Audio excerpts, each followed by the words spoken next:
वीरान नगर के mental hospital के सामने सुबह के समय एक ऑटो आकर रुका। इसमें से रवि नाम का लड़का उतरा और अस्पताल के गार्ड को बुलाने लगा। कुछ देर तक जब कोई नहीं आया तो रवि खुद ही गेट खोलकर अंदर जाने लगा।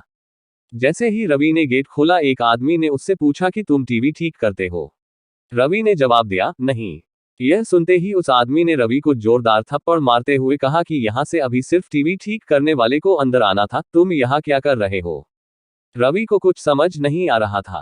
थप्पड़ खाने के बाद उसका सिर भी चकराने लगा, लेकिन किसी तरह खुद को संभालते हुए रवि ने कहा कि मैं यहाँ नौकरी के लिए आया हूँ। तभी एक डॉक्टर और उसके साथ 4 कंपाउंडर भी गेट के पास पहुंच गए। उन्होंने थप्पड़ मारने वाले इंसान को पकड़ लिया। डॉक्टर ने कंपाउंडर से कहा कि जाओ इसे ले जाकर ट्रीटमेंट की तैयारी करो, मैं जल्दी आता हूँ। कंपाउंडर के जाते ही पास खड़ा रवि डॉक्टर के पास गया और कहा कि आज इस अस्पताल में मेरा पहला दिन है। क्या आप मुझे बता सकते हैं कि डॉक्टर पाटिल कहाँ मिलेंगे? डॉक्टर ने जवाब देते हुए कहा कि मैं ही पाटिल हूँ। तुम यहाँ से सीधे जाकर अपना जॉब लेटर ऑफिस में जमा करो और वहां से ड्रेस लेकर बगल के कैबिन में आ जाना। रवि थोड़ी ही देर में कंपाउंडर की वर्दी पहनकर डॉक्टर के कैबिन में पहुंच गया। डॉक्टर ने उसे बताया कि जो तुम्हें अभी गेट में मिला था वो पागल है। पिछले 8 दिनों से वो सभी को टीवी बनाने वाला समझ रहा है। फिर जब उसे पता चलता है कि वो टीवी बनाने वाले नहीं है तो गुस्से में थप्पड़ मार देता है। उसके बाद डॉक्टर ने अपने अस्पताल के रमाकांत कंपाउंडर को बुलाया और रवि का परिचय सबसे कराने के लिए कहा। रमाकांत ने कुछ ही देर में रवि से सबको मिलवा दिया और फिर उसे मरीजों के कमरे में ले गया। वहां हर कोई कुछ न कुछ अजीब हरकत कर रहा था। कोई दिल टूटने वाली शायरी सुना रहा था तो कोई फिल्मी संगीत गाते हुए डायलॉग मार रहा था। सभी मरीजों को दिखाते हुए रमाकांत ने रवि से कहा कि आज के बाद से तुम्हें इन सारी चीजों को झेलना होगा। इतना कहकर रमाकांत वहां से चला गया। तभी रवि को पता चला कि उसकी नाइट ड्यूटी लगी है। दिन के समय आराम करने के बाद रवि रात को मरीजों की देखरेख में जुट गया। जैसे ही रात के 12 बजे तो सभी का चेहरा डर से पीला पड़ने लगा। हल्ला करने वाले मरीज भी चुपचाप से एक कोने में बैठ गए। यह सब देखकर रवि को बड़ा अजीब लगा। उस दिन नाइट ड्यूटी में मौजूद डॉक्टर से रवि ने पूछा कि आखिर ये सब क्या हो रहा है, सब लोग इतना डर क्यों रहे हैं? डॉक्टर ने जवाब दिया, इस अस्पताल में रात 12 बजे के बाद भूत घूमते हैं। वो सारे भूत इसी अस्पताल के पुराने मरीज हैं जिनकी इलाज के दौरान मौत हो गई थी। तुम संभल कर रहना। रवि को भूतों पर विश्वास बिल्कुल भी नहीं होता था। उसने डॉक्टर की बात को हंसी में टाल दिया और अपना काम करने लगा।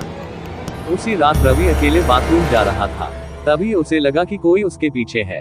मुड़कर देखने पर कोई नहीं दिखा। कुछ देर बाद उसे फिर ऐसा ही महसूस हुआ। रवि ने सोचा कि भूत की बात उसके दिमाग में घूम रही होगी, इसलिए उसे वहम हो रहा है। बाथरूम करके जब रवि बाहर आ रहा था तो उसे शीशे में लिखा हुआ दिखा कि आज तुम पागल हो जाओगे। रवि को लगा कोई उसके साथ मजाक कर रहा है, इसलिए उसने इस बात पर गौर नहीं किया और अपने काम पर लग गया। कुछ देर बाद रवि को एक तेज चीख सुनाई दी। वो दौड़ते हुए आवाज की ओर गया। जैसे ही रवि वहां पहुंचा तो एक पागल ने दरवाजा अंदर से बंद कर दिया। किसी तरह से रवि से उस दरवाजे को खुलवाया। दरवाजा खुलते ही उस पागल ने रवि को हवा में उछालकर गिरा दिया। रवि इतनी जोर से गिरा कि उसकी पीठ में गहरी चोट लग गई। तभी एक जोर की हंसी रवि को सुनाई दी। वही पागल हंसते हुए बोला कि मैंने कहा था ना कि आज तू पागल हो जाएगा। रवि ने गुस्से में झल्लाते हुए कहा, पागल आदमी तूने ये क्या किया?